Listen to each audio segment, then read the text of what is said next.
and welcome to Sounds Heavenly. My name's Steve and today I'm going to cover everything you need to know about Bang & Olufsen's most beautiful speakers. These, right here on the wall behind me. Beolab 3000, 4500 and 5000.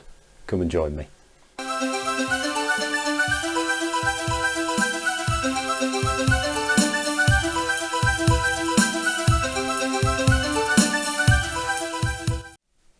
So let's cover a little bit of the history of these.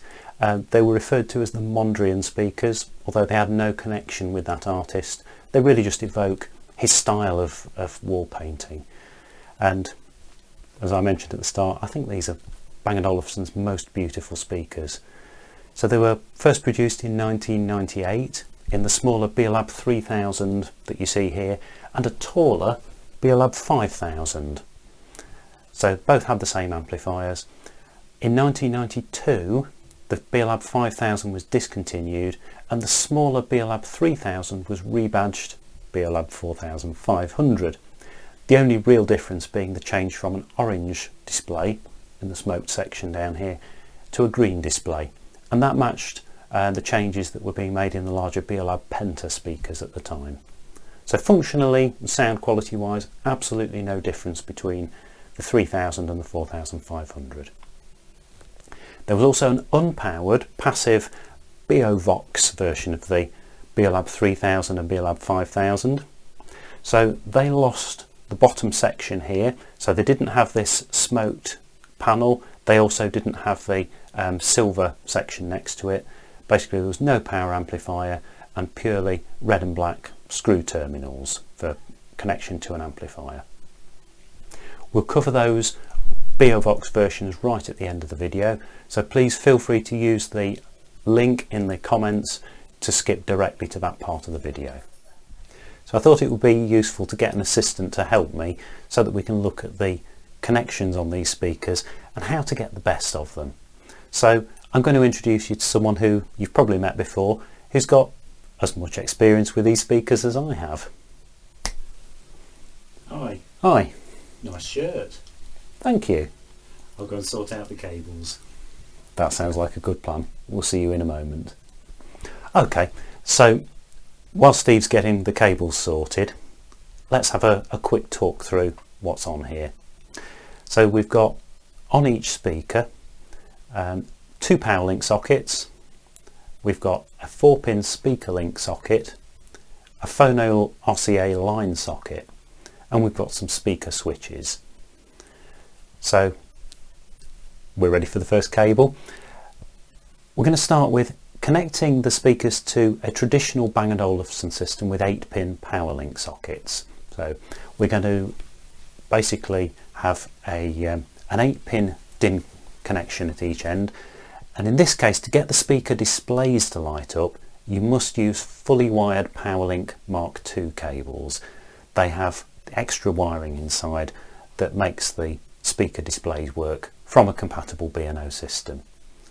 So there'll be links to these in the description of the video, and next we'll cover the connection to a newer B&O system, so anything 2013 onwards that use the new RJ45 Powerlink connectors. That will have the DIN connection at the other end for the speaker. Now again, these are fully wired, but a lot of new B&O products are not capable of providing the data for the displays, so the speaker will work as normal with any new TV or music system, but the displays won't light. Okay, thanks. So next we'll move on to connecting to a non-B&O TV or music system. The simplest option is if that device has a headphone socket. So this can be a generic TV such as Sony, Panasonic or LG. It can be an iPod, a phone, a media player such as Airport Express, or any type of music system with a headphone socket. We'll have a 3.5mm jack at one end for the music system, and then the cable splits out to 2 Phono RCA plugs to connect to the 2 Beolab speakers. Now it's worth mentioning that if we can show the plug on the cable that we supply has a removable cover, So because some models of these speakers have a very tight access space to the phono line socket, all you need to do is unscrew the cover of the plug with a small screwdriver, slide it back, and the plug will then fit the very narrow space on the speaker. So again, links in the description.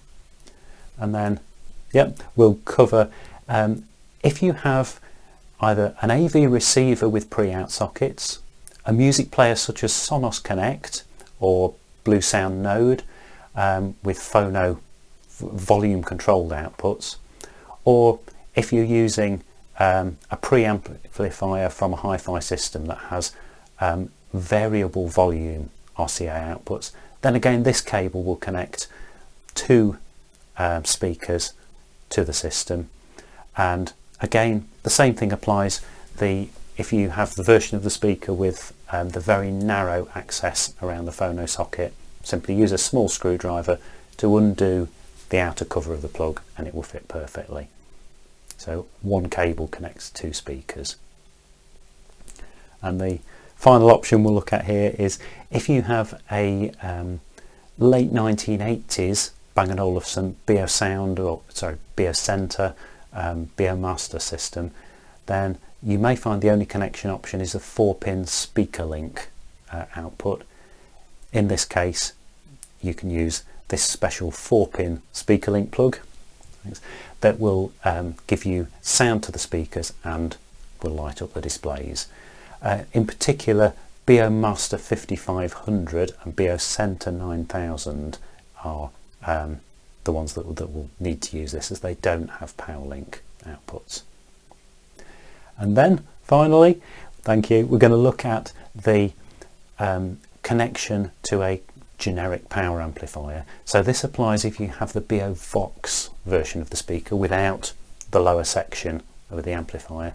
In that case, we'll connect to the red and black speaker terminals with regular speaker wire. And again, links to those are in the description. So thank you very much, Steve, for your help there. So thank you very much for joining me. I hope that you found this video helpful. If so, please click the subscribe button and the bell notification to hear about all of our new videos.